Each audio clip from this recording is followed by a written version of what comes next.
Hey friends, if you wish to fix this issue where Zoom keeps crashing on Windows 11, then please watch this video. I will guide you through the resolutions.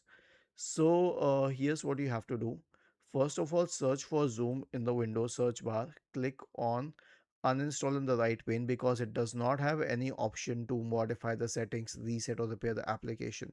So don't worry about losing your data that is stored to the server. Simply search for Zoom here. Click on these three dots here, uninstall it and uninstall it completely and uninstall it.